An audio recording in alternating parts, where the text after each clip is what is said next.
Selamat malam. Biasanya kita berjumpa di sore hari, namun hari ini Jumat 18 Maret kita berjumpa di malam hari 18.30 karena ada kesibukan di sore hari tadi menjelang pernikahan Putri Tanjung.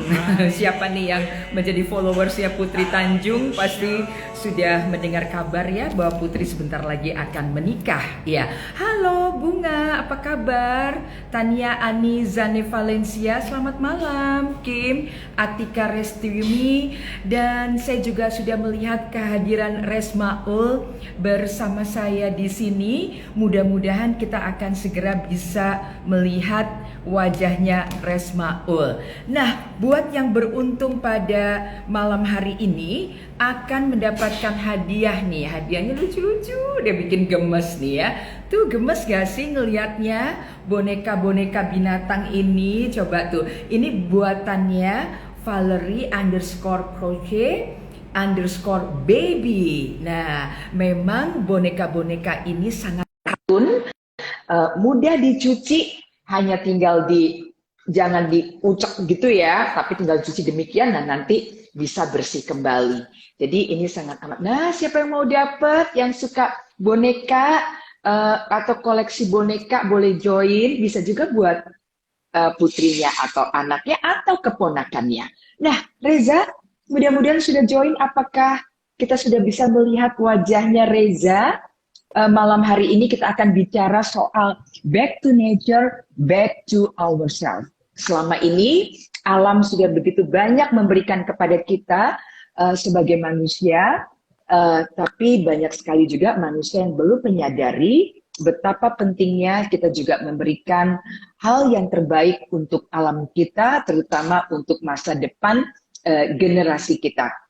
Nah, ini senang banget kalau banyak anak muda yang join, terutama anak muda yang juga menyukai lingkungan, karena memang penting sekali hal ini untuk menjadi perhatian kita, bahkan mungkin merubah perilaku kita yang selama ini lebih banyak melakukan tanda kutip pemerkosaan ya terhadap alam. Misalnya dengan punya senjata itu pada suka berburu, membunuh binatang, atau misalnya bendungan air membuat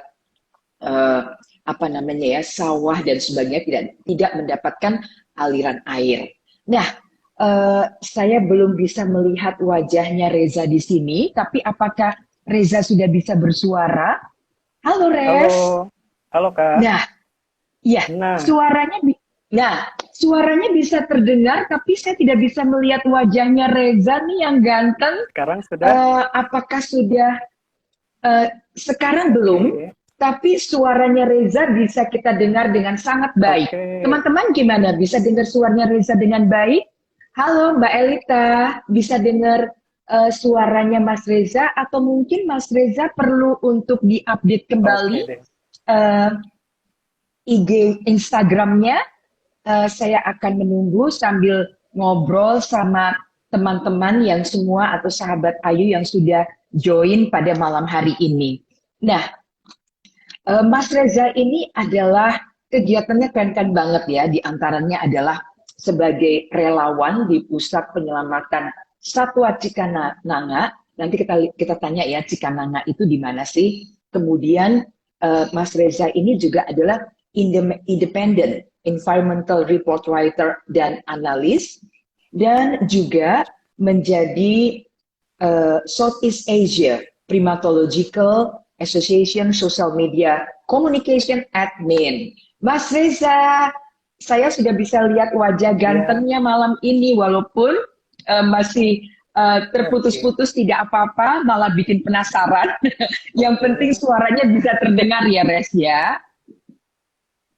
Oke deh, siap. Tapi ini gambar sudah terlihat ya? Sudah terlihat, walaupun seksi banget gambarnya.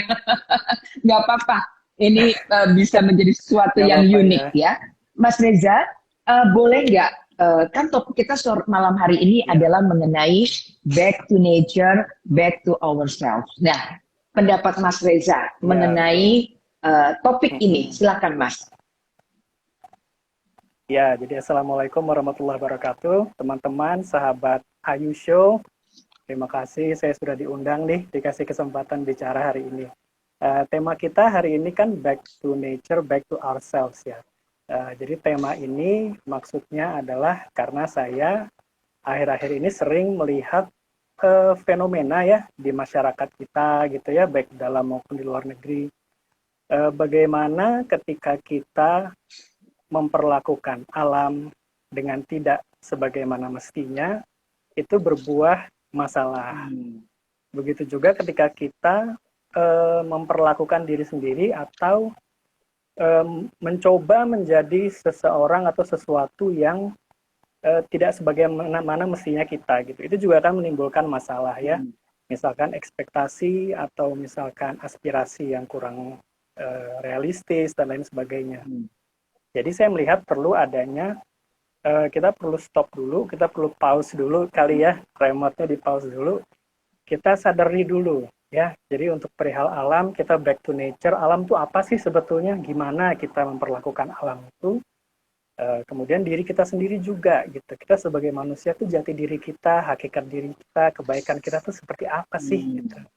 Jadi dengan kita kembali ke alam, kembali kepada diri kita apa adanya, harapannya ya semoga ya masalah-masalah yang terjadi itu dapat berkurang. Gitu. Nah, kalau Mas Reza sendiri punya perhatian terhadap alam, terhadap lingkungan, lalu kemudian sekarang terlibat dalam konservasi satwa liar, itu apa awalnya Mas yang mendorong menjadi seperti itu? Dan sejak kapan itu dirasakan Mas?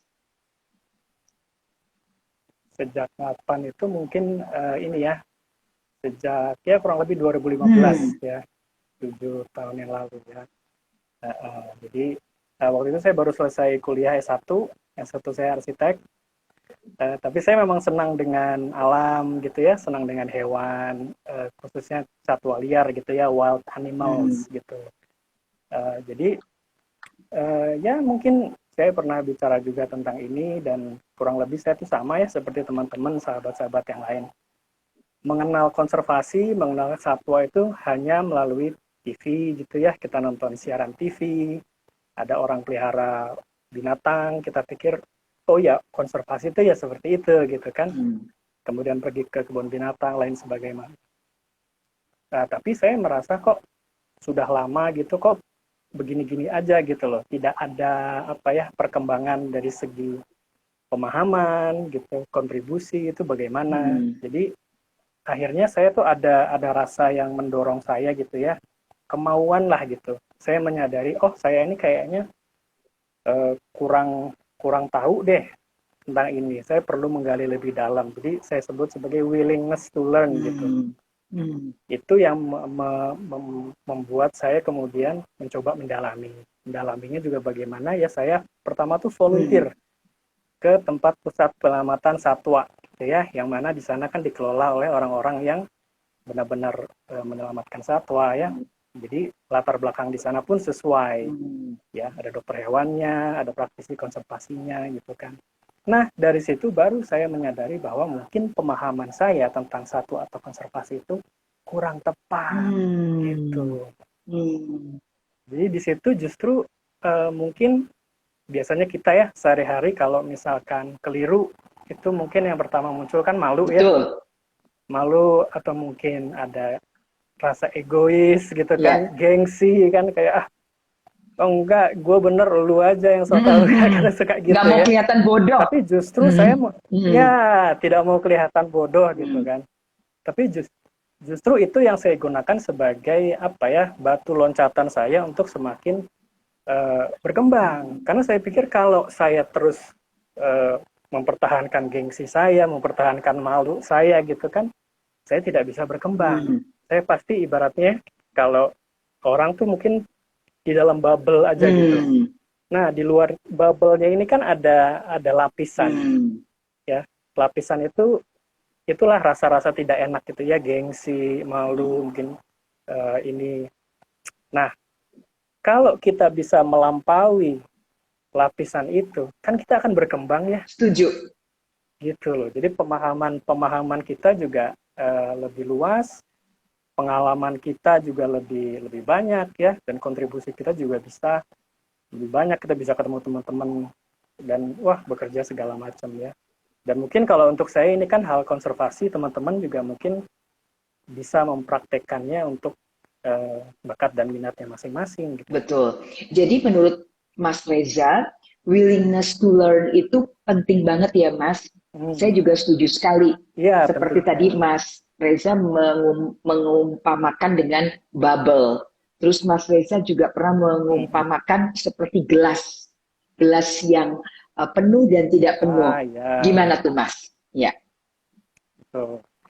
Ya, jadi ya ini juga ya yang tadi saya sampaikan, back to nature, back to ourselves gitu. Jadi melalui pengalaman saya ini, saya mencoba menceritakan bagaimana melalui willingness to learn ini ya, kita itu atau saya itu melakukan semacam ya perjalanan gitu ya, mengakui kalau oh saya ini masih harus berkembang gitu ya. Nah, terkadang dalam ini kita tuh suka gengsi gitu ya. Jadi kalau udah gengsi itu ibaratnya gelas tertutup gitu loh. Ya. Mau dikasih air sebanyak apapun nggak akan masuk gitu air. Ya, setuju. Sedangkan kalau kita pakai perumpamaan gelas terbuka, walaupun setetes aja pasti masuk.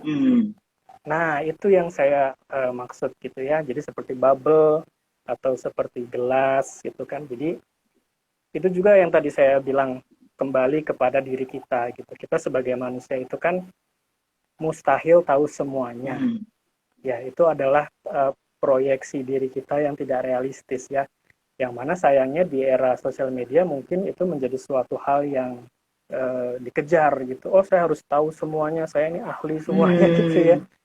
Mungkin kalau orang yang tersohor gitu kan, dipandang banyak orang, kalau bilang, wah saya nggak tahu, mungkin wah nanti saya dicibir orang gitu kan, akhirnya jadi menutup seperti gelas ketutup tadi gitu kan. Iya. Nah, sebetulnya ya itu ya. Jadi willingness to learn ya, kemauan untuk belajar itu sama juga seperti kemauan untuk mengakui kalau saya itu nggak tahu. Dan nggak apa-apa kalau nggak tahu. It's okay ya Mas Reza untuk ya. apapun ya. It's Iya, okay. betul. It's okay. Oke. Gitu. Nah, Mas Reza, apakah dan rasa willingness to learn ini yang membuat Mas Reza kan awalnya S1-nya arsitek. Lalu kemudian mengambil magister atau S2-nya di Universitas Indonesia itu adalah magister ilmu lingkungan. Nah, apakah kemudian ketika 2015 itu tertarik untuk tahu lebih banyak tentang alam, terutama satwa liar, yang mendorong Mas Reza untuk kemudian meneruskan S2-nya di Magister Ilmu Lingkungan? Iya, betul. Jadi mungkin kalau secara sederhana arsitektur dengan ilmu lingkungan mungkin agak nggak nyambung ya. Tapi itu adalah hal yang sebetulnya sejalan aja ya, karena memang passion saya kan di lingkungan gitu kan, di satwa. Dari perjalanan saya, willingness to learn itu, jadi saya tuh justru belajar kalau ada yang namanya pendidikan atau ilmu multidisiplin ya. Jadi tidak satu lintas ilmu, tapi bisa mengkolaborasikan berbagai latar belakang ilmu. Nah, ketika saya berada di pusat penyelamatan satwa, di sana itu kan berbagai jenis satwa liar itu diselamatkan dan direhabilitasi gitu agar dapat dilepas liarkan ke alam kembali. Mereka kan dikandangi kan. Nah, kandang itu kan yang mendesain harus arsitek toh. Betul. Nah, jadi saya dari situ. Oh, terjawab sekarang. Dan setiap satwa liar itu pasti punya kebutuhan beda-beda. Monyet dia beda kebutuhannya, macan dia beda kebutuhannya, buaya dia beda kebutuhannya. Sama seperti kita manusia ya.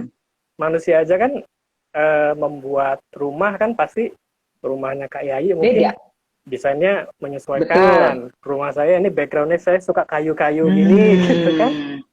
Sesuai dengan kebutuhannya. Jadi memang bisa-bisa aja gitu loh masuk. Jadi tetap diterapkan juga gitu.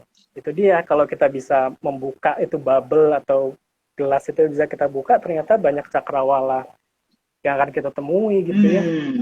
Setuju, setuju Mas. Nah, lalu bagaimana background pendidikan ini mensupport kegiatan Mas Reza sehari-hari? Tadi dari sisi arsitek, bisa membuat kandang yang sesuai untuk satwa liar, gitu ya. Nah, kemudian kalau sebagai relawan pusat penyelamatan di satwa di Cikananga, lalu Mas Reza juga menjadi independent environmental report writer dan analis gitu. Nah, bagaimana pendidikan ini mensupport semua ini, Mas? Ya, jadi itu semua kembali lagi kepada ya willingness to learn ya. Mungkin teman-teman ada yang pernah mendengar namanya multi potentialite. Ya, jadi potensial itu potensi diri, multi itu beragam ya. Jadi saya melihat di zaman sekarang itu kan semua sudah sangat terbuka gitu ya. Ilmu itu sangat mudah didapatkan, kita bisa searching, googling apa aja dapat. Mungkin beda seperti zaman dulu yang orang mungkin kalau dokter ya dokter aja gitu kan, kalau yang arsitek manusia ya arsitek aja. Sekarang itu dengan berbagai macam tantangan zaman ya memang kita pun akhirnya tidak bisa saklek gitu loh dalam melihat dunia gitu. Jadi ya sejauh ini sih masuk aja ya, karena apa yang saya pelajari dulu di S1 arsitek, arsitek itu kan mirip-mirip seperti, salah nggak ya saya kalau ngomong dokter ya? Karena dokter itu kan pasti ketika bertemu pasien ada tanya jawab kan, ibu sakit apa keluhannya. Arsitek kan juga begitu kan, wah ini mau membuat rumah seperti apa gitu kan, ibu senangnya apa, desainnya bagaimana, begini-begini. Atau misalkan ada suatu permasalahan gitu kan, oh mungkin ini bisa dianalisis, oh mungkin betonnya kurang kuat, mutu kualitasnya tiangnya begini. Itu kan secara prinsip yang bisa diambil. Penerapannya mungkin bisa apa aja, bisa ke arsitek. Ya. Nah, ilmu analisis itu juga ditambah dengan pelajaran S2 saya, ya bisa masuk tuh. Jadi ketika saya bilang independent writer itu ya mungkin karena sekarang kan sedang pandemi COVID ya, jadi pekerjaan lepas gitu ya, pekerjaan independen. Saya tidak terikat pada satu atau dua organisasi. Jadi biasanya saya terkadang ada NGO yang meminta saya untuk ikut suatu meeting atau seminar atau apa, kemudian saya melaporkan apa yang dibahas. Atau kadang-kadang ada suatu kajian gitu ya, saya diminta untuk menganalisis ini sudah sesuai atau belum. Begitu. Oke. Nah ini ada yang komen nih dari Marvelazi. We are the doctors of houses. Sesama arsitek sepertinya ya. Oke. Nah, ya itu bocoran itu dulu teman saya kuliah. Oke.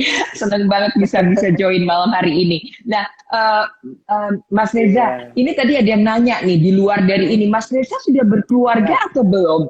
Saya kalau nggak ditanyain nanti yang nanya, saya cuma nggak tahu nih konteksnya apa, tapi Oke, tapi nanti ada pertanyaan yang sesuai dengan konteks ya. Pertanyaannya datang dari Nur Syifa PRTW. Bagaimana halayak umum bisa berkontribusi untuk konservasi juga, Mas? Nah, ini tadi juga yang juga sebetulnya ingin saya tanyakan ya di akhir-akhir nanti. Bagaimana sih kita sebagai manusia harus berperilaku terhadap alam yang sudah begitu banyak memberikan kepada kita? Oke, mungkin sebelum saya jawab, saya coba jelaskan arti konservasi. Ya, silakan, Mas. Supaya kita sepaham. Betul. Ya, jadi secara umum ya, konservasi itu artinya kan perlindungan. Ya, jadi kalau konservasi alam artinya perlindungan alam. Alam itu misalkan habitat, ekosistem gitu ya, di dalamnya ada flora, fauna ya, tumbuhan, hewan, segala macam. Mungkin kita sering mendengar sebutan kawasan konservasi gitu, atau kawasan suaka alam. Ya, karena suaka itu kan artinya perlindungan ya. Jadi Hmm. konservasi, perlindungan, suaka itu perlindungan alam. Jadi sama ya artinya ya. Nah, bagaimana cara Artinya sama ya konservasi. sama Ya. sebetulnya sama. Oke. Mm-mm. Ya, cuma memang pada praktiknya ada macam-macam, ada taman nasional, cagar alam dan lain sebagainya. Hmm. Bagaimana cara kita masyarakat umum untuk dapat membantu pada konservasi alam kan gitu ya. Mungkin yang bisa saya sarankan nih, yang paling pertama dan paling mudah itu adalah mengedukasi diri sendiri Hmm. tentang apa sih konservasi itu. Makanya tadi saya sebelum jawab saya jelaskan dulu, oh konservasi itu ini loh, supaya kita Betul. sepaham. Karena pada zaman sekarang ya, yang saya perhatikan itu banyak sekali terjadi misedukasi, Hmm. ya, misedukasi, miskonsepsi, ya, salah salah arti, ya, bukan hanya di bidang konservasi ya, tapi di hal-hal lain juga sering tuh kadang mencatut nama, misalkan yang baru-baru ini sering heboh ada investasi, sebutannya sih investasi, tapi ternyata mungkin bukan itu gitu. Hmm. Begitu juga dengan konservasi gitu. Kita sering mendengar, oh konservasi, konservasi, konservasi. Tapi ternyata setelah kita baca atau kita telah, ini bukan konservasi gitu. Hmm. Nah, jadi yang pertama saya sarankan adalah coba mempelajari dulu konservasi itu apa gitu ya. Dari sumber yang kredibel, dari sumber yang jelas. Ya, bukannya saya mau mengecilkan profesi orang gitu ya, tapi kita kalau belajar itu kan harus sesuai latar belakangnya. Kalau kita belajar tentang medis dari dokter, Hmm.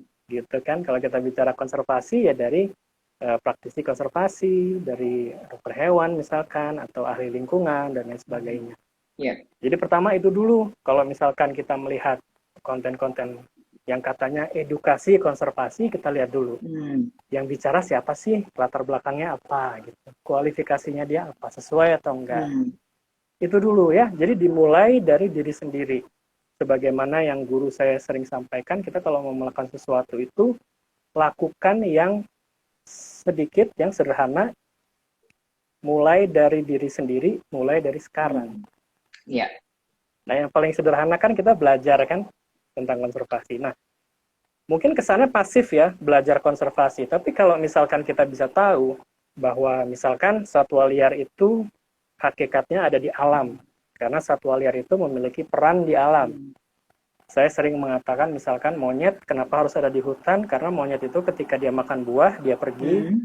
mengelana jauh, biji buahnya dia jatuhkan, biji buah itu yang akan tumbuh jadi pohon baru kan. Hmm. Jadi monyet itu petaninya I hutan, see, paham. ya, petaninya hutan. Hmm.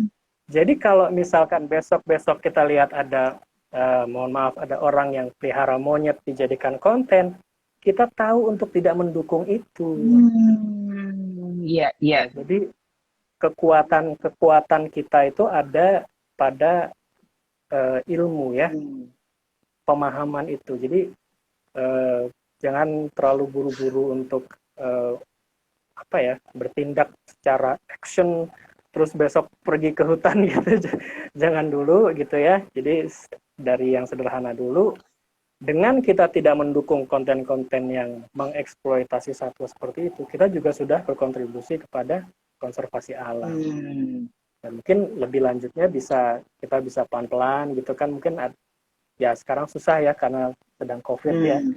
Kalau nggak COVID mungkin ya pelan-pelan bisa coba volunteer gitu kan, yang deket-deket kalau ada pusat penyelamatan atau shelter, atau mungkin kita punya uang lebih kita bisa donasi Hmm. ya ke pusat penyelamatan untuk membantu. Oke, jadi shelter itu kan juga merupakan pusat penyelamatan ya, eh, Mas Reza ya, karena Iya. sekarang ini banyak orang yang mencintai binatang, lalu mereka punya shelter. Saya dapat informasi dari sahabat saya Imelda, itu di shelter itu bahkan bisa sampai ada lebih dari 1.000 ekor anjing atau kucing atau ini. Nah, Ya, itu shelter itu juga termasuk daripada konservasi kah?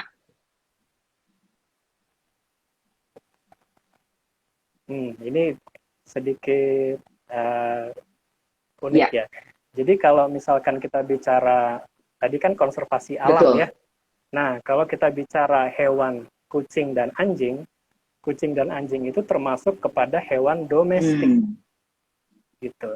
apa itu hewan domestik? Hewan domestik itu sebetulnya nenek moyangnya itu satwa liar juga yang ada di alam, gitu ya. Tapi karena mereka sudah hidup berdampingan dengan manusia selama puluhan ribu tahun, mereka ini jadi berubah. Jadi sudah beda makhluk, gitu ya. Jadi kalau dibilang konservasi mungkin ya secara konsep mungkin iya gitu ya. Tapi konservasi bukan konservasi alam, karena hewan domestik atau hewan peliharaan ini memang tidak memiliki kontribusi langsung ke alam. Karena dia sudah beda makhluk. Paham. Dia sudah beda makhluk gitu. Ya, konsepnya sederhananya gini ya. Hewan peliharaan itu harus punya majikan. Betul. Harus dipelihara, tidak boleh menggelandang. Betul. Jadi dengan adanya shelter kita membantu ya hewan peliharaan yang terbuang ini supaya ada pemiliknya. Betul. Diadopsi. Betul. Sebaliknya satwa liar itu sebaiknya tidak untuk dipelihara. Karena dia punya fungsi di alam. Oke. Ya, jadi sederhananya begitu. Nah, Mas Reza, kalau rusa nih, ini buatannya dari Valerie _crochet_baby. Ini yang nanti akan dibagikan bagi pemenang kuis malam hari ini. Ya, ini ada teddy bear juga, lucu-lucu deh buatannya. Nah, kalau rusa ini termasuk satwa liar ya, Mas? Iya, termasuk satwa liar. Ya, oke. Jadi sekarang saya lebih ngerti apa itu perbedaannya, Mas. Nah, juga perbedaan apa yang dimaksud dengan konservasi alam itu artinya perlindungan alam, swaka alam itu juga artinya perlindungan alam. Kita juga suka dengar adanya taman nasional, ya, Mas ya, itu juga seringkali disebutkan demikian. Terus ada juga cagar alam, ya, itu kira-kira sama ya. Oke. Betul. Nah, Mas. Ya, cuma ada perbedaannya. Perbedaannya apa, Mas? Kalau saya boleh. Ya. Ya, jadi kita sering dengar ya, cagar alam dengan taman nasional. Jadi mereka ini memiliki kesamaan ya. Kesamaannya mereka ada di alam, di habitat alamnya. Gitu. Tapi perbedaannya adalah cagar alam ini biasanya tidak boleh untuk dimanfaatkan. Jadi dia itu misalkan suatu daerah gitu ya yang memiliki keanekaragaman hayati yang sangat unik, jadi dia harus dipertahankan apa adanya. Harus seperti itu ya. Tapi kalau taman harus seperti itu, plek-plek saklek begitu. Tapi kalau taman nasional biasanya boleh dimanfaatkan untuk kepentingan edukasi atau wisata. Paham. Jadi misalnya Taman Nasional Komodo atau misalnya Bunaken, Leuser ya. Ya, jadi dia alami, dipertahankan alamnya dipertahankan, tapi orang boleh datang ke sana lihat-lihat gitu kan, foto-foto itu boleh. Atau jadi wisata gitu ya. Iya. Jadi paham sekarang perbedaan-perbedaannya. Nah, Mas Reza, tadi kan Mas Reza mengatakan bahwa satwa liar ini kalau tidak kita berikan tempat, berikan kesempatan untuk hidup, itu bisa menjadi momok juga kepada kita manusia. Nah, kaitannya dengan pandemi ini, Mas, karena kan dikatakan bahwa virus daripada COVID-19 ini datang dari seekor kelelawar. Nah, kelelawar ini kan juga mungkin bisa dikatakan satwa liar juga. Nah, gimana pendapatnya Mas Reza soal ini? Ya, nah, jadi bicara tentang pandemi ini ya, jadi memang sampai sekarang belum diketahui secara pasti ya sumbernya dari mana. Tapi memang kebanyakan peneliti dokter itu sepakat bahwa pandemi ini adalah zoonosis. Ya, zoo itu artinya hewan, nosis itu penyakit ya. Jadi penyakit yang ditularkan oleh hewan. Khususnya untuk masalah ini adalah satwa liar. Ya, saya ada bisa dicari ini, nggak tahu kebalik atau enggak ya, ini zoonosis ya. Zoonosis. Nah, penyakit hewan yang menular ke manusia. Ini lumayan juga bukunya. Nah, jadi memang zoonosis ini terjadi kalau khususnya untuk satwa liar ya. Misalnya di pasar hewan. Seperti tadi saya katakan, satwa liar itu kan tidak sepantasnya untuk dipelihara karena dia punya peran di alam. selain dia punya peran di alam, satwa liar ini juga di tubuhnya itu kan membawa virus, bakteri, patogen, ya, yang mereka juga sebetulnya makhluk hidup, gitu. Kalau mereka tinggalnya di alam, tidak berinteraksi dengan kita, tidak masalah, gitu. Ya. Atau kalau sesekali ketemu manusia tapi tidak secara dekat, gitu ya, nggak masalah. Gitu. Yang menjadi masalah adalah ketika mereka diambil dari habitatnya, dibawa ke kota, gitu loh. Berkumpul dengan satwa liar lain di tempat yang tidak saniter, gitu ya, yang tidak sehat, tidak bersih. Apalagi sampai dibeli, dibawa ke rumah. Ya, jadi itu kan seperti membawa penyakit, gitu ya. Betul. Ada yang untuk dipelihara, mungkin kita pegang-pegang, kemudian menularkan penyakit. Atau ada juga yang dimakan, dijadikan konsumsi. Dan memang ini sering kita mendengar, ya. Di sini juga kadang-kadang kan kalau ada yang sakit asma, suruh makan kalong, gitu kan. Padahal tidak ada korelasinya, ya, orang sakit asma dengan makan kalong, gitu. Yang ada malah kita memakan patogennya itu. Dan sebetulnya zoonosis ini sudah banyak terjadi sepanjang sejarah manusia, ya. Jadi kalau teman-teman tahu penyakit-penyakit seperti rabies, ya, Ebola, ada virus Zika, terus AIDS, ya, AIDS itu juga ditularkan oleh satwa primata, ya, di Afrika sana sampai jadi global, ya, sampai sekarang juga AIDS-nya belum reda, gitu ya, masih ada itu AIDS, nggak hilang. Ya. Nah, sampai akhirnya jadi COVID, ya. COVID itu kan nama ilmiahnya kan SARS-CoV-2, ya. SARS itu kan juga sebelumnya kita udah dengar, ya, SARS kita udah pernah tahu, gitu. Ya, jadi Severe Acute Respiratory Syndrome, gitu ya, penyakit pernapasan akut. Gitu. Kenapa sih sampai terjadi begini? Karena ada intervensi manusia yang mengeksploitasi alam. Maka tadi di tema awal saya bilang back to nature, kita kembalikan alam itu sebagaimana dia seharusnya berada. Karena kalau kita manipulasi alam dan isinya tidak sesuai dengan seharusnya dia, jadi masalah. Oke. Ya, seperti yang terjadi juga sekarang ini, dulu juga ada flu burung, ya, Mas, ya. Ya, itu juga. Ya, flu burung. Betul. Sampai demikian banyak burung yang waktu itu ditembakin dan dibunuh karena takut.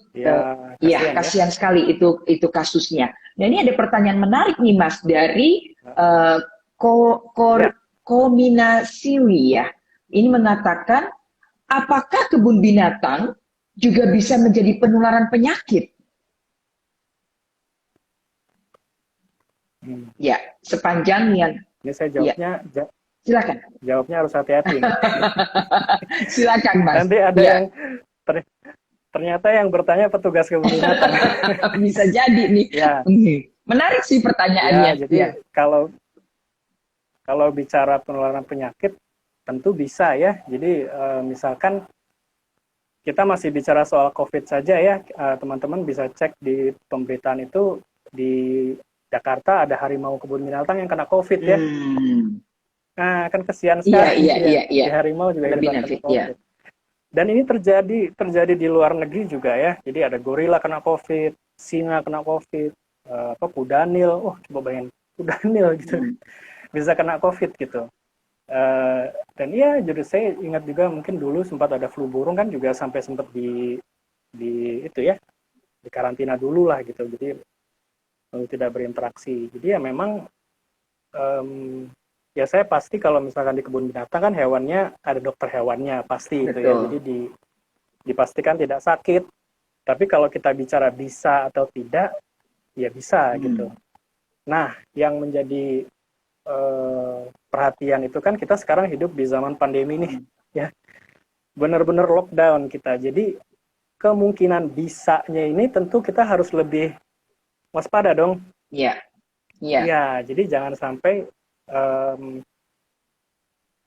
mungkin dulu kita pergi ke kebun binatang, kita pegang-pegang binatang, kita pulang apa segala macam. nggak masalah, tapi semakin kesini kok semakin banyak penyakit-penyakit zoonosis gitu ya, seperti yang sudah saya sampaikan, rabies dan lain sebagainya. Tentu ini harus diperhatikan. Jadi dalam menyikapi masa depan juga kita perlu mawas diri dan menyesuaikan dengan keadaan. Jangan kita pura-pura nggak tahu, oh seolah-olah COVID nggak ada, jadi business as usual gitu ya. Hal-hal yang cara-cara lama tuh dilanjutkan. Yang seharusnya kita lakukan itu kan kita stop dulu, kita pikir, oh ternyata cara-cara lama kita selama ini tuh menyebabkan kesengsaraan kita sendiri loh gitu. Berarti kan harus ada yang dikoreksi nih gitu. Bisa nggak kita pergi ke kebun binatang, nggak usah pegang-pegang misalkan. Gitu kan? Atau mungkin ya fokusnya bagaimana caranya, mungkin lebih ke taman nasional misalkan. Jadi ya udah satwa liarnya biarin aja di alam gitu, kita datang kita lihat dari jauh, cukup say hi aja gitu kan, supaya tidak menjadi permasalahan lebih lanjut. Saya kalau mau kasih contoh boleh ya? Boleh sekali, silakan. Justru perlu banyak contoh. Ya, karena saya kalau ditanya mungkin mohon maaf kalau jawabannya panjang ya, karena saya tidak mau mendikte orang gitu ya. Saya ingin orang itu paham gitu. Ya, jadi ada penulis yang namanya Rachel Carson ya. Rachel Carson itu menulis buku yang berjudul Silent Spring. Dikeluarkan sekitar tahun 1960-an gitu ya. Karena pada zaman 1960-an itu di seluruh dunia itu penggunaan pestisida DDT itu sangat marak dan biasa. Jadi gimana sih caranya membunuh hama secara cepat? Udah sebarin aja pestisida DDT gitu. Itu sudah jadi norma ya, normal itu nggak masalah gitu. Tapi ternyata penggunaan pestisida DDT ini merusak lingkungan ya. Jadi dia terserap ke air, ke tanah, masuk ke dalam saluran air, terminum manusia, manusianya sakit, hewan-hewannya pada mati, burung-burung pada mati. Ya kan kalau sudah begitu, bagaimana kita bisa bercocok tanam ya? Itu yang dinamakan silent spring. Jadi musim spring itu apa ya? Musim semi ya, musim semi yang tidak ada suara burung, tidak ada hewan karena mati semua. Nah, jadi itu adalah salah satu gebrakan juga bagaimana orang itu akhirnya berhenti berpikir, oh ternyata selama ini yang kita anggap normal itu adalah sumber masalah. Nah, jadi dari situ penggunaan pestisida DDT itu sudah semakin dilarang. Dan kalau di Amerika itu ada yang namanya didirikan Badan Environmental Protection Agency atau EPA. Gitu. Nah, pendapat saya adalah kita sekarang sedang mengalami hal serupa yang dirasakan oleh Rachel Carson. Mungkin bukan soal pestisida DDT, tapi tentang bagaimana cara lama kita selama ini dalam mengeksploitasi, ya mungkin kasar ya kalau saya sebut eksploitasi, tapi memanfaatkan alam ini semena-mena gitu loh. Kita anggap alam itu sebagai objek, satuannya kita ambil, kita pelihara, ini hutannya kita babat gitu ya. Ternyata itu loh yang membuat jadi masalah gitu. Masalah atau ujian gitu ya, mungkin ujian aja ya kita sebutnya, jangan masalah ya. Dan esensi suatu ujian itu, ujian akan terus diulang sampai murid itu paham. Jadi kalau ditanya kapan pandemi ini usai atau apa, ya akan ada terus sampai kita paham. Paham apa? Bahwa alam itu satwa liar, tidak sepantasnya kita eksploitasi, tidak sepantasnya berdekatan dengan kita harus kasih jarak gitu ya, kita kasih ruang hidup sebagaimana mestinya, bukan sebagaimana yang kita mau, tapi sebagaimana mestinya. Gitu. Ya, termasuk diantaranya ya mengambil gading gajah, terus harimau dibikin air keras, dipajang di rumah gitu, kulitnya diambil, dipajang gitu ya, Mas, untuk eksistensi manusia itu sendiri gitu. Nah, ini ada pertanyaan yang menarik nih, Mas. Pertanyaannya penting sekali untuk edukasi kita dari Bindini Puspita. Sebagai seorang ibu satu anak, menurut Mas Reza, apa cara terbaik untuk bisa mengedukasi anak-anak supaya anak-anak kita itu mencintai alam? Ya, Ah, menarik nih. bagus Ya, banget ini. cakep Ini pertanyaannya. saya setuju. Ini menarik Ya, sekali. Cakep. Karena saya juga punya ponakan. betul. Ya, jadi jadi gini ya, anak kecil itu kan seperti spons ya, Hmm, cepat sekali menyerap, ya, semua diserap. ya. Dan apa yang dia serap di masa kecil itu itulah yang akan membentuk dia ketika dewasa nanti. Jadi kita itu perlu menanamkan pesan-pesan kepada anak-anak kecil gitu ya. Tentu dengan cara yang mereka mudah pahami ya, dengan cara bermain. Jadi bermain sambil belajar, jangan kita suruh dia belajar seperti eh, gimana ya, seperti orang sudah dewasa gitu kan, nanti dia bosan. Tapi intinya adalah ajari bahwa pertama konsep alam itu apa gitu ya. Biasanya kalau saya sudah kasih tahu, saya punya ponakan, kamu tinggalnya di mana gitu kan? Oh di rumah, di kota gitu kan. Kalau monyet tinggalnya di mana? Di hutan gitu kan. Monyet, kamu tinggal sama siapa? Oh sama ibu. Monyet tinggalnya sama siapa? Oh sama ibunya juga di hutan sama keluarganya gitu kan. Itu kan salah satu Ya, cara ya. Bisa juga dengan membeli buku ya. Banyak tuh sebetulnya buku-buku anak-anak gitu ya, ilustrasi. Bisa jadi buku cerita, dongeng-dongeng yang memberi pesan-pesan bahwa alam ini harus kita jaga loh gitu. Atau nonton film misalkan, oh film yang paling ini ya, Lion King ya. Mungkin kalau usianya sudah agak besar gitu ya. Itu kan ingat ya, kita dulu nonton ya. Lion King, Mufasa itu bilang circle of life gitu kan, bahwa ya singa itu kan dipandang sebagai raja ya, Betul. tapi nanti singa pun kalau misalkan singa itu mati, dia kembali ke tanah, tanah menyuburkan rumput, rumput dimakan oleh rusa gitu kan, jadi itu Circle of life. circle of life, bukannya singanya kita taruh di rumah kita gitu Hmm. ya. Kalau kita taruh di rumah kita nggak jadi circle of life ya, Hmm. jadi apa ya, Hmm. terputus gitu Ya. ya. Atau nonton dokumenter, biasanya dokumenter Hmm. gitu kan. Dokumenter itu kan ini ya, gambar-gambarnya juga bagus, net geo. Tapi tentu ya disesuaikan dengan Usia. eh, pemahaman anak ya, disesuaikan dengan usia. Oke, semoga menjawab ya Bu Binini tadi masukan-masukan dari Mas Reza dan menurut saya itu penting sekali di masa sekarang ini karena tadi pesannya Mas Reza, kalau kita tidak bisa memahami alam, terutama di masa pandemi ini, maka pandemi ini tidak akan pernah bisa berakhir. Tentu kita tidak berharap ini itu yang terjadi. Nah, ini ada pertanyaan lagi dari Elita Kurtubi. Ini juga sahabat Ayu yang rajin sekali dengerin kita belajar sama-sama di Ayu Show. Oke. Sekarang ini kan kucing lagi banyak bersin-bersin, katanya ya.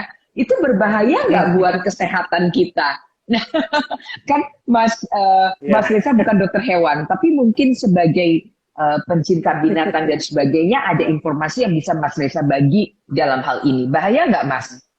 Kucing itu bersin-bersin. ya memang jadi kalau manusia itu sedang ada pandemi COVID-19, kucing itu juga sedang ada wabah ya. Saya lupa namanya apa ya, panleukopensis atau Ya. jadi itu seperti apa ya, menyerang imunnya si kucing gitu. Makanya kucing itu perlu dibawa ke dokter hewan untuk divaksin juga, dites, divaksin. Tapi yang saya tahu penyakit itu tidak menular ke manusia. Gitu. Oke. Itu yang saya Iya. tahu ya. Jadi Mbak Eli, Karena pada dasarnya, ya pada dasarnya ya, bagaimana? jadi pada dasarnya manusia dan kucing itu kan tidak kompatibel gitu ya. Jadi penyakit flu-nya kucing itu tidak bisa kena ke manusia. Tapi beda lagi kalau misalkan penyakitnya penyakit yang lain gitu ya, misalkan rabies. Oh ini ada yang balas di Panleukopenia, leukopenia. ya. Oh iya. Panleukopenia, ya. Ah, sip. Terima kasih banyak. Pania, ya. Sahabat Oke. Aisyah. Ya, kalau yang saya tahu itu tidak menjangkit ke manusia ya, spesifik penyakit itu ya. Tapi untuk lebih jelasnya bisa coba ditanya ke dokter hewan. Karena untuk penyakit-penyakit lain kan bisa menular ke kita, kayak misalkan rabies atau tokso, ya. Jadi tapi kalau untuk penyakit-penyakit seperti itu, setahu saya manusianya yang divaksin gitu. Oke. Dan mungkin perlu diperhatikan juga kalau pelihara kucing, kebersihannya ya. Jadi makannya jangan sampai dia makan tikus misalkan, karena seperti tokso sebetulnya kan bukan penyakit dari kucing, tapi dia dibawa oleh tikus gitu ya. Tikusnya dimakan kucing, kucingnya kita pegang-pegang kena ke kita gitu. Ya, jadi itu yang harus dijaga ya. nah cuma memang yang membedakan dengan hewan peliharaan dengan satwa liar, biasanya hewan peliharaan itu kalaupun ada penyakit, obatnya sudah ada. Gitu. Okay. Karena memang sudah kekerabatannya itu sudah dekat ya, sudah lama sekali. Kita juga sudah imun kita juga sudah terbentuk dengan penyakitnya yang ada dari mereka, dan kalaupun ada penyakit biasanya obatnya sudah ada gitu ya. Berbeda dengan satwa liar. Ini yang tidak dekat dengan kita kan. Gitu. Oke. Nah, ini ada pertanyaan dari Opsi Daisy. Kalau mengenai flu burung dan flu babi itu gimana? Nah, ini penting sekali nih dengan tema kita tadi ya. Willingness to learn. Juga willingness to say that I don't know. Betul.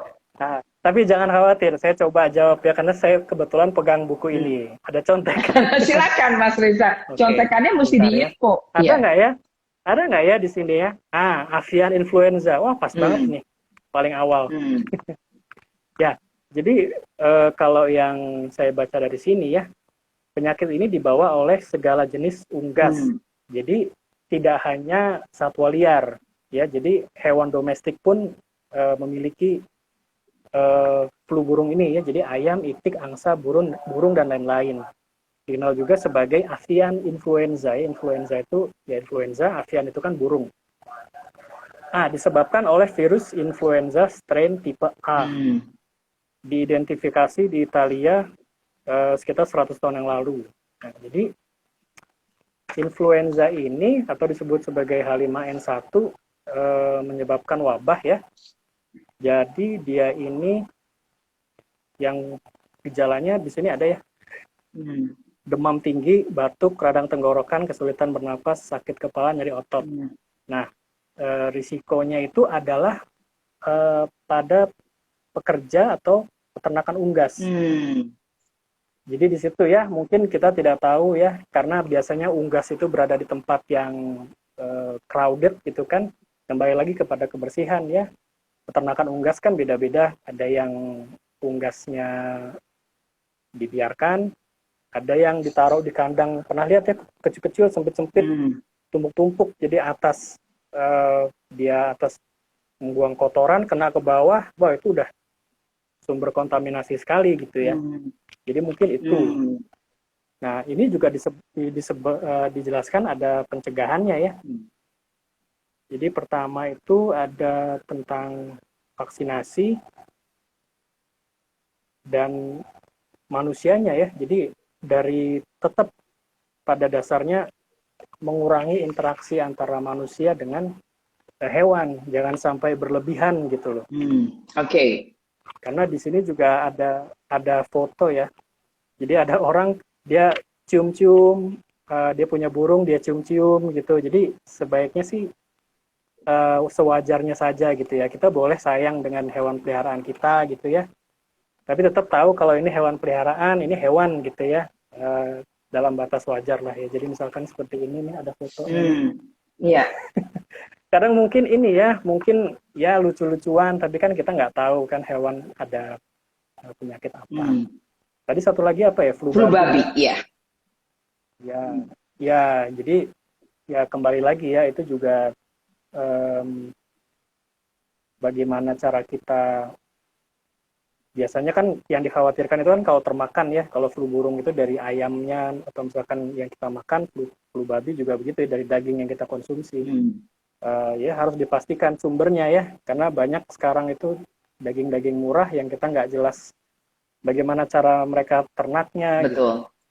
Dan itu juga kenapa sebagian orang memilih untuk vegetarian. Gitu. Betul.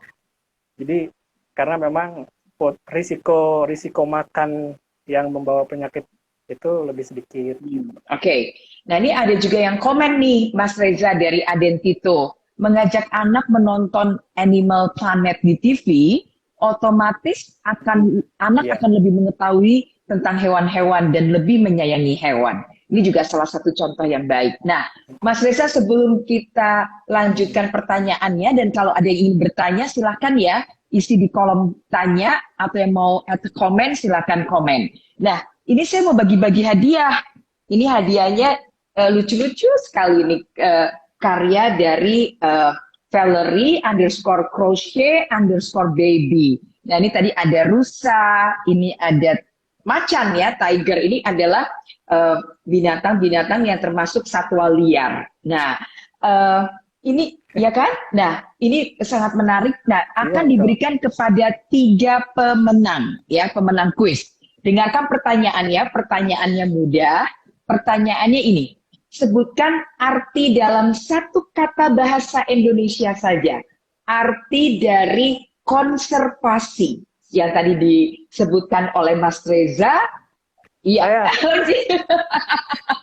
bagusnya Saya Yura nggak boleh. Jadi yang harus jawab adalah ini. Nah, ini ada yang nanya, Mas Reza kenapa tertarik dengan dunia isu lingkungan dan satwa liar? Ini dari Wang Gihut. Ini juga yang mau saya tanya berikutnya. Dan kalau yang mau menjawab silakan Oke. untuk 3 pemenang dari Valerie underscore crochet underscore baby. Ini aduh enak banget, dipegangnya nyaman, terus bisa dicuci, terbuat dari benang katun ya. Silakan yang mau menjawab. Mas Reza, tolong menjawab pertanyaan dari tadi. Silakan.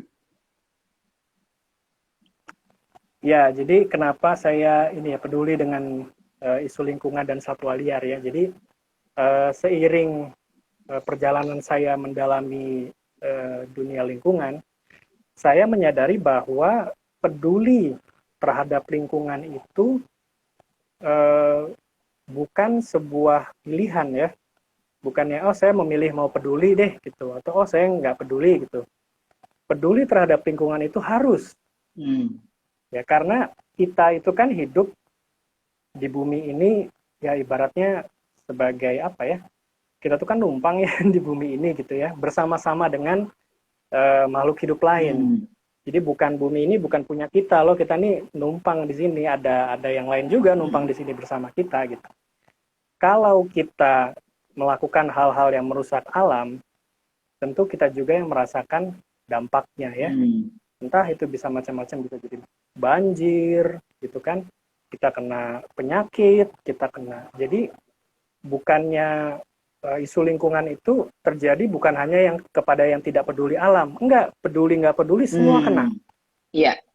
Ya, jadi itu yang menjadikan saya berpikir, oh berarti kita harus minimal tahu tentang isu lingkungan, peduli, dan sebisa mungkin melakukan apa yang kita bisa untuk membantu ya. Itu tadi mulai dari yang sederhana, mulai dari diri sendiri, mulai dari sekarang.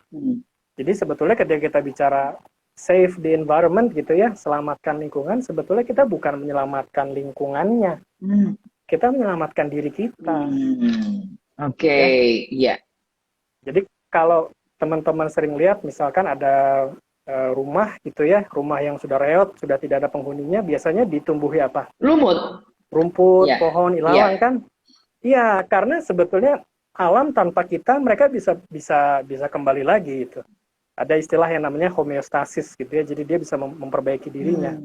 Nah, tapi kita tanpa alam bisa nggak hidup? Gitu kan? Iya, betul. Iya, jadi zaman sekarang kan sudah ada yang namanya krisis iklim.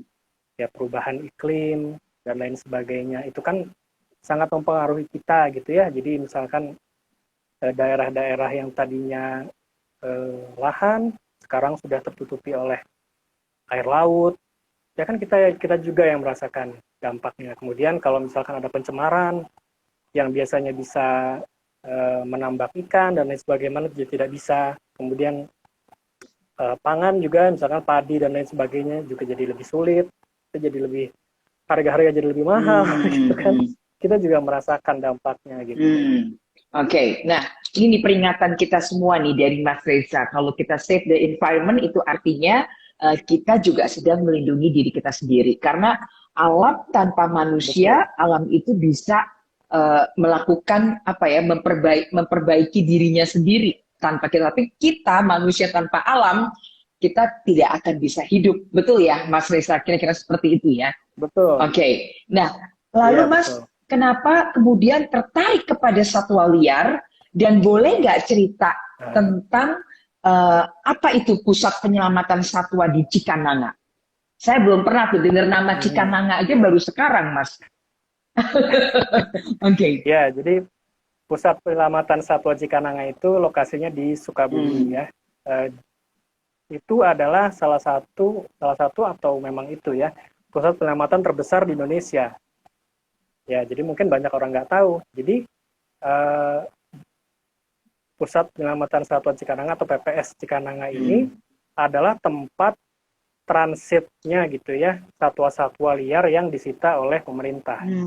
Jadi misalkan dulu ketika saya pertama ke sana ada bayi orangutan yang disita di Jawa. Sebelum dia bisa dikembalikan ke habitatnya atau ditaruh di alamnya gitu ya, dia dirawat dulu di situ.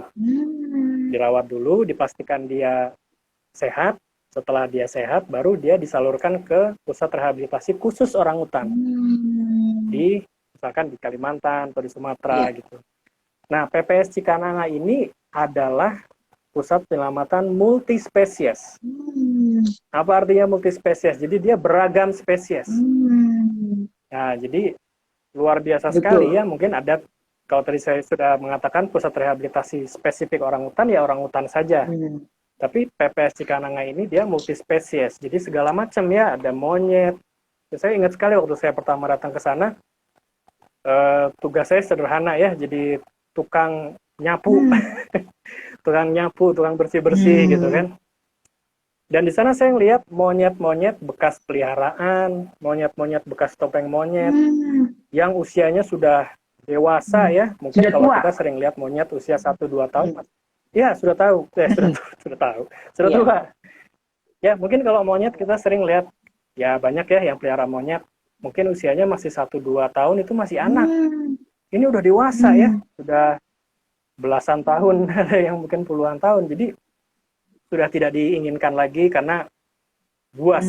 Ya, jadi saya juga melihat, wah ini tidak seperti yang sering saya lihat di TV, ini beda sekali gitu.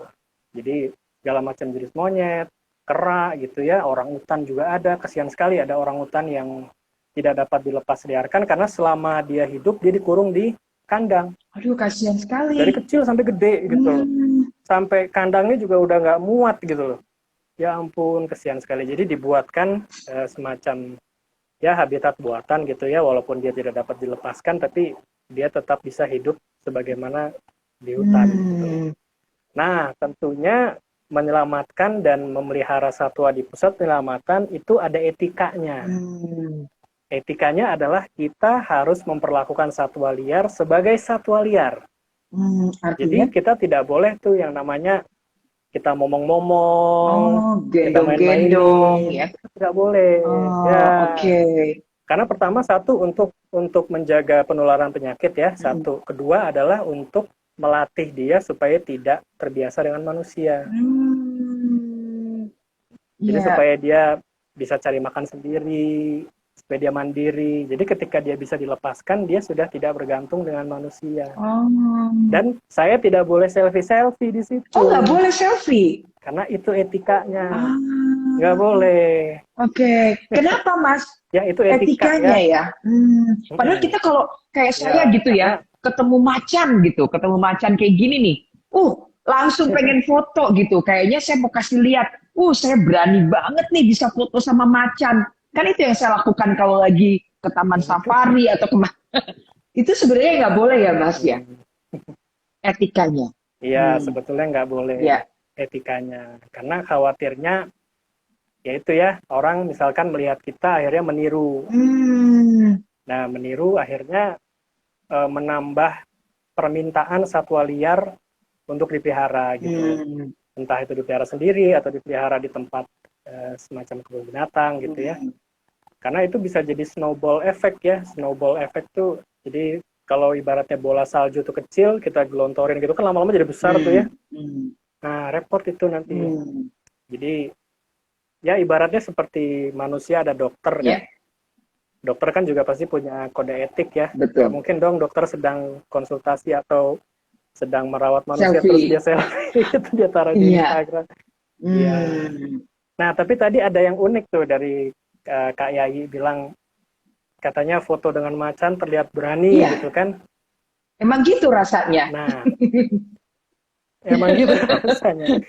Nah, itu dia ya. Jadi sebetulnya apa sih yang membuat kita pengen memperlihatkan nih gue berani loh. Kenapa sih ada rasa kayak gitu Kak? Karena kan jarang ya, macan itu kan dianggap sebagai binatang buas yang apa namanya berbahaya gitu. Terus tiba-tiba kita punya kesempatan foto Iya. sama dia gitu. Nah, itu menarik sekali. Jarang ya. Nah, itu juga sering tuh ya. Kita dengar biasanya orang kalau pelihara satwa liar, oh ini karena jarang ya ada yang pelihara. Oh ini saya bisa pelihara loh. Atau oh ini saya bisa foto loh. Ya, oke. Nah, itu sebetulnya ya kalau saya dengar ya, itu seperti ada rasa supaya mendapatkan perhatian dari orang. Boleh nggak saya bicara Bisa begitu? jadi perhatian dari orang bahwa, Bisa wah, jadi ya. Kak Yayi atau Kak Ayu nih berani ya foto sama macan gitu. Terus bangga gitu kan ya. Ya, Gitu ya Mas ya. ada rasa kebanggaan ya. Sekarang saya tanya ke Kak Yayi gitu kan. Kak Yayi nggak usah foto dengan harimau pun kan udah hebat. Gitu ya. Benar juga. Kita semuanya punya kehebatan sebetulnya ya. Diri Ya, kita masing-masing tuh punya betul keunikan kan? kehebatan masing-masing, betul. Ya. Iya, jadi ini mirip juga kepada tema awal kita ya, back to nature, back to ourselves, kembali ke diri sendiri. Kalau di awal tadi saya bilang tentang belajar itu kita harus mengakui, oh saya nih tidak tahu, mungkin ada rasa nggak enak, malu, gengsi. Nah ini ada rasa nggak enak mungkin sedikit seperti apa ya, ingin perhatian, ingin pengakuan, ingin dilihat orang, ini loh saya loh gitu kan. Tapi perlu diketahui bahwa sebetulnya tidak perlu dengan kita meluapkan secara eksternal ya, itu kan eksternal ya, eksternal dan material gitu ya, sifatnya materialistik gitu ya. Tanpa itu pun kita sudah bisa percaya diri. Ya.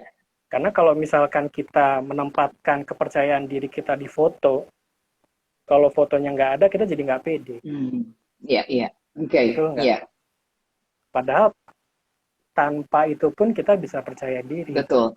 Nggak apa-apa, jadi kita rasakan diri kita, oh kok saya nggak diperhatiin orang, misalkan, oh saya tuh kok minder gitu ya, gimana caranya supaya saya rasakan gitu loh, oh ya emang nggak enak ya, tapi kalau dipikir-pikir sebetulnya saya kan, pasti ada kualitas. Itu yang saya bilang, back to ourselves, kembali ke diri kita, internal ya, intrinsik ya, jangan ekstrinsik gitu. Karena ya jangan sampai kita niatnya untuk ya mungkin ada sedikit-sedikit pamer gitu ya, ada bangga sedikit, tapi kita ini jadi mengganggu alam, mengganggu satwa, atau mungkin kita niatnya baik, tapi orang melihat meniru dengan cara-cara yang ilegal. Setuju, Mas. Sampai ada yang mungkin ya kan, mungkin rumahnya itu sampai udah kayak kebun binatang. Ada kepala rusa, ya, jadi, ada gading gajah, iya, ada kepala rusa, ada kulit macan, ya itu untuk menunjukkan bahwa dia mampu, dia jago berburu gitu kan Mas, tapi tanpa disadari merusak lingkungan satwa liar terutama. Itu ya Mas Reza ya. Oke, Mas Reza, menarik Mas mengenai hal ini menyadarkan buat kita semua bagaimana seharusnya kita juga menyayangi dan juga memberikan tempat bagi para satwa liar. Nggak terasa kita udah 1 jam lebih nih ngobrolnya Mas soal hal ini, dan banyak juga hal. Sudah 1 jam lebih. Saya mau kasih pengumuman dulu Mas sebelum dengar take home message dari Mas Reza. Saya ingin umumkan siapa pemenangnya yang berhasil untuk mendapatkan boneka-boneka lucu dan gemes ini dari Valerie underscore crochet underscore baby. Ini kalau punya boneka gini nggak apa-apa dong Mas, ya tidak menyalahi atau tidak Nggak tidak apa-apa. tidak merusak alam ya. Nah makanya beli boneka ini Iya. aja ya. Ini pemenangnya yang pertama adalah Ya, betul. Elita Kurtubi, kemudian yang kedua adalah Marvelazi, dan yang ketiga adalah Hansa Anissa. Ya, 3 pemenang. Elita Kurtubi, Marvelazi, Hansa Anissa. Jawabannya betul, arti konservasi satu kata saja diwakili yaitu perlindungan. Silakan kirim alamat dan juga nomor handphone, nanti akan mendapatkan hadiah persembahan dari Valerie underscore crochet underscore baby. Yang pengen punya, beli langsung ya. Silakan. Terima kasih Valerie, terima kasih Mbak Desi. Dan terakhir Mas Reza, boleh berikan take home message buat kita semua. Tadi saya juga baru tahu ada etika terhadap satwa liar, jangan selfie sama mereka, itu termasuk etika. Silakan kalau ada take home message untuk sahabat Ayu malam hari ini. Ya, jadi sahabat Ayu Show malam ini terima kasih sekali sudah datang dan menyimak dari awal sampai akhir ya. Sudah mengundang saya juga terima kasih banyak. Take home message-nya ini ya, sesuai dengan tema kita, back to nature, back to ourselves. Jadi kembalikan alam apa adanya. Alam itu apa sih? Ya, alam itu memiliki peran. Di dalamnya juga ada satwa liar, ada flora dan fauna, tempat mereka di sana. Jadi kita lakukan apapun itu untuk melestarikan mereka di alam. Jangan paksa alam itu untuk menjadi semau kita. Yang bukan jati diri si alam itu. Karena kalau misalkan itu kita lakukan akan menjadi masalah. Begitu juga dengan diri kita. Terkadang kita suka membuat atau mematok suatu standar yang tidak realistis. Kita harus tahu semua, apalagi di zaman COVID, kita nggak ngerti COVID, tiba-tiba jadi ahli COVID, gitu kan. Nah, harus ada yang namanya willingness to learn, yang tadi saya sudah sampaikan ya, kemauan untuk belajar, kemauan untuk menyadari kalau, oh ada hal-hal yang saya tidak tahu loh, gitu. Jadi, mungkin hal-hal itu tidak enak ya, rasa minder, malu, atau mungkin tadi ingin foto dengan macan supaya terlihat gagah gitu ya, itu kan juga ya mungkin bisa dibilang minder gitu ya. Hal-hal ini mungkin rasanya tidak enak kan, tapi itu manusiawi dan itu wajar. Untuk salah itu wajar. Jadi jangan ragu untuk mengakui kalau kita tidak tahu. Kalau kita tidak tahu, kita cari yang tahu siapa, kita belajar gitu ya. Seperti pepatah bilang, malu bertanya sesat di jalan kan, daripada kita malu bertanya, mungkin bertanya cuma semenit, tapi kita tersesat berjam-jam di jalan kan repot ya. Gitu. Jadi kembalilah kita kepada hakikat kita sebagai manusia yang banyak salahnya, banyak tidak tahunya, itu tidak apa-apa. Kita sama-sama belajar. Juga kepada alam, kepada hutan, kepada taman nasional dan lain sebagainya. Kita kembalikan mereka. Fungsinya mereka apa? Alamiah. Jangan kita rubah-rubah. Rubah-rubah menjadi suatu hal yang tidak realistis. Kita kembalikan alami. Begitu juga dengan kita, alamiahnya kita bagaimana. Semoga dengan ini kita bisa ya kembali ke alam, kembali ke diri sendiri. Jangan kemudian kita membuat hal-hal yang tidak realistis yang hanya akan menjadi masalah bagi kita semua. Gitu. Keren Mas Reza pesannya buat kita semua. Dan memang kalau sahabat Ayu willingness to learn-nya itu tinggi sekali, terutama yang selalu mengikuti Ayu Show, karena disinilah kita bertemu dengan orang-orang yang inspiratif dan bisa memberikan inspirasi-inspirasi baru untuk terus kita mau belajar mengenal diri kita dan semakin percaya diri dan semakin mandiri. Harapannya mudah-mudahan lingkungan di Indonesia makin ke depan makin semakin indah, karena Bapak Presiden juga sudah membuat kota baru, kota Nusantara. Inginnya kota itu bernuansa hutan ya Mas, kalau saya nggak dengar. Ini adalah salah satu juga gerakan yang dibuat oleh pemimpin kita supaya kita juga tergerak untuk terus menjaga dan mencintai lingkungan kita, mulai dengan diri kita sendiri. Mulai yang sederhana ya Mas, jangan buang sampah Mulai dari sederhana. sampah atau puntung rokok sembarangan. Itu ya, itu salah satunya juga. Oke. Terima kasih Mas Reza, selamat malam. Terima kasih buat semuanya yang sudah join. Selamat buat pemenang. Terima kasih kepada Valerie _crochet _baby yang sudah kasih hadiah-hadiah yang gemes dan lucu-lucu ini. Buat yang menang, tunggu ya. Hadiahnya sampai ke tempat. Buat Mas Reza sudah ada boneka kelinci buat Mas Reza. Terima kasih. Sampai jumpa di Ayu Show minggu depan. Matur nuwun Mbak Mira, Justana Bella, Aja, Putri Asmara, dan lain-lain. Saya undur diri bersama Mas Reza. Sampai jumpa.